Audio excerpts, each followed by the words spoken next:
The Adventures of Sherlock Holmes, 1892. Episode 11, The Beryl Coronet.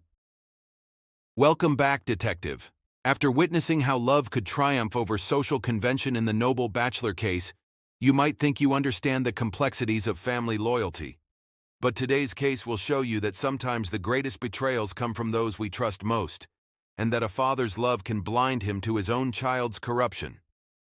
Have you ever wondered how a priceless national treasure could disappear from a locked house, leaving behind only fragments and a family torn apart by suspicion? Prepare yourself for one of Holmes's most emotionally devastating investigations, where a broken crown becomes the symbol of a broken family, and where the truth proves more painful than any lie. Picture yourself on a bitter February morning in 1892, when the fog hangs thick over London and the very air seems heavy with impending disaster. You arrive at 221B Baker Street to find Holmes pacing restlessly, his sharp features etched with concern as he studies a telegram that arrived moments before. "We have an emergency, Watson," Holmes announces without preamble as you enter with the good doctor. "One of London's most respected bankers has suffered what may be the greatest financial catastrophe in the city's history. Alexander Holder of Streatham has just discovered that a priceless royal crown left in his custody has been damaged and partially stolen." Before you can fully process this shocking news, the sound of frantic footsteps echoes up the stairs. Through the door bursts a man whose appearance tells the story of a soul in complete anguish. Alexander Holder, senior partner of Holder and Stevenson Bank, his usual dignified composure replaced by the wild-eyed desperation of someone facing absolute ruin. "Mr. Holmes," he gasps, barely able to speak through his panic. "I am ruined, completely, utterly ruined. My reputation, my business, my family's honor, all destroyed by a crime so heinous that I can barely comprehend its implications. Someone has stolen and damaged the Beryl Coronet, one of the most precious artifacts in all of England." Think about the magnitude of this disaster, detective. What kind of trust must exist between the Crown and a private citizen for such a treasure to be placed in individual custody? And what catastrophic failure of security could allow such a theft to occur? Holmes immediately recognizes the gravity of the situation. "Mr. Holder, the Beryl Coronet is indeed priceless, both monetarily and historically. Tell us exactly how this crown came to be in your possession, and describe precisely what happened to it." The banker's explanation reveals the full scope of the calamity. 2 days ago, a client of the highest social standing came to my bank seeking an enormous loan, Holder begins, his voice shaking with remembered shock. He needed £50,000 immediately, but required absolute discretion. As collateral, he offered the Beryl Coronet, 39 enormous barrels set in gold, worth at least double the loan amount. "I accepted the arrangement because the client's identity made default impossible," Holder continues, though he refuses to name the borrower even now.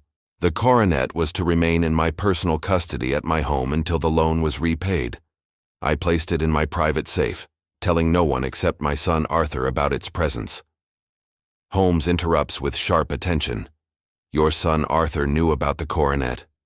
Who else had access to your home, and more importantly, who knew the combination to your private safe?" The answers to these questions will prove crucial to solving the mystery. "Only 3 people live in my household," Holder explains. "Myself, my 23-year-old son Arthur, and my niece Mary, who serves as our housekeeper. Arthur has known the safe combination for years. I trust him completely with all family financial matters. Mary, however, had no knowledge of the safe's contents." The night of the theft provides a timeline that seems to eliminate most possibilities. "Yesterday evening I checked the coronet one final time before retiring. It was secure in the safe, completely undamaged. I locked my bedroom door, as is my custom, and slept soundly until I was awakened at dawn by the most horrifying sound imaginable. What I heard was the unmistakable noise of someone trying to force or bend metal," Holder continues, his face pale with recalled horror. "I rushed downstairs to find Arthur standing in the morning room, holding a portion of the Beryl Coronet. 3 of the precious barrels were missing entirely, and the crown's golden framework was severely damaged. Here's where the family tragedy becomes apparent. When I demanded an explanation, Arthur claimed he had heard a noise and come downstairs to investigate. He said he found the coronet already damaged and was simply examining it, but his explanation made no sense. Why would he remove it from the safe in the first place? Holmes studies Holder with the intensity of a surgeon examining a critical patient. Mr. Holder, what was your son's demeanor when you discovered him with the damaged coronet? Did he seem guilty, frightened, or genuinely surprised by the situation?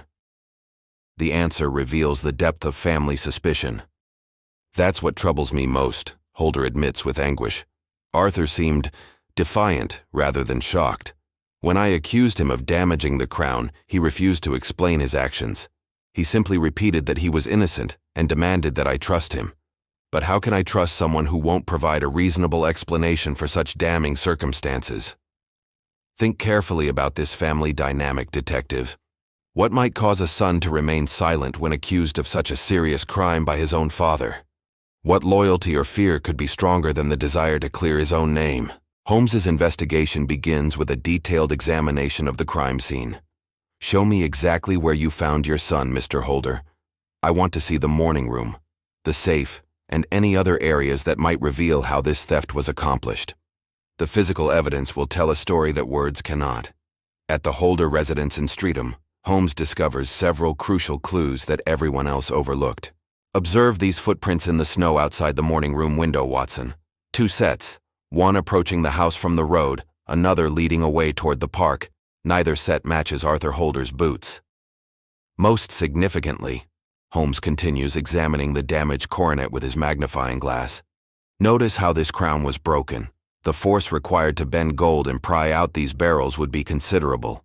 It wasn't damaged by someone examining it carefully. This was deliberate destruction by someone trying to remove the most valuable stones. Holmes's analysis of the safe reveals another important detail. Mr. Holder, your safe shows no signs of being forced or picked. Whoever removed the coronet knew the combination and opened it normally. This eliminates random burglary and points to someone with intimate knowledge of your household routines. The investigation takes a crucial turn when Holmes interviews Mary Holder, the banker's niece. Miss Mary, you mentioned hearing voices in the house during the night. Can you describe what you heard? Her answer provides the key to understanding the real sequence of events. I heard what sounded like an argument between Arthur and another person, Mary admits reluctantly. At first I thought it might be a late visitor, but the voices seemed angry, almost desperate. Then there was a loud crash followed by the sound of someone running through the house. Holmes presses for more details. Did you recognize the other voice? Was it someone familiar or a complete stranger? Mary's hesitation suggests she knows more than she's initially willing to admit about the night's events. I think it might have been Sir George Burnwell, she whispers, her face flushing with embarrassment. He's been calling on me recently, though Father disapproves of the relationship. Arthur has always disliked Sir George intensely. They've argued about his visit several times. The mention of Sir George Burnwell transforms the entire case. Holmes immediately recognizes the name as belonging to one of London's most notorious gamblers and fortune hunters, a man whose expensive lifestyle far exceeds his legitimate income, and who has left a trail of financial ruin among wealthy families who trusted him. Sir George Burnwell, Holmes muses grimly, a man whose charm is exceeded only by his complete lack of moral scruples. Miss Mary, I fear you've been targeted by a professional seducer who saw your family's wealth as an opportunity for enrichment through theft. Holmes's reconstruction of the crime reveals Arthur Holder's true role in the night's events. Your son discovered Sir George attempting to steal the coronet and tried to stop him. In the struggle that followed, the crown was damaged as both men fought for control of it. Arthur managed to prevent the complete theft but couldn't stop Sir George from escaping with 3 of the most valuable beryls. Arthur's silence stems from his desire to protect his cousin Mary from learning that her romantic interest was actually a calculating thief who used her affections to gain access to your home, Holmes explains to the stunned banker. He chose to accept suspicion and disgrace rather than destroy Mary's illusions about someone she believed loved her. The full truth proves even more heroic. When Arthur realized that Sir George had learned about the coronet's presence through Mary's innocent conversation, he began watching for signs of criminal activity. On the night of the theft, he discovered Sir George forcing the safe and attempted to stop him single-handedly.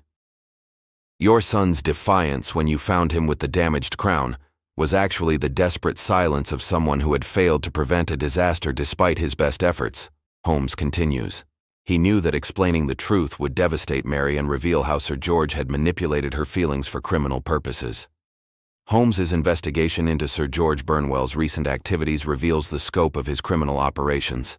The stolen beryls have already been removed from their settings and sold to disreputable gem dealers, making recovery nearly impossible.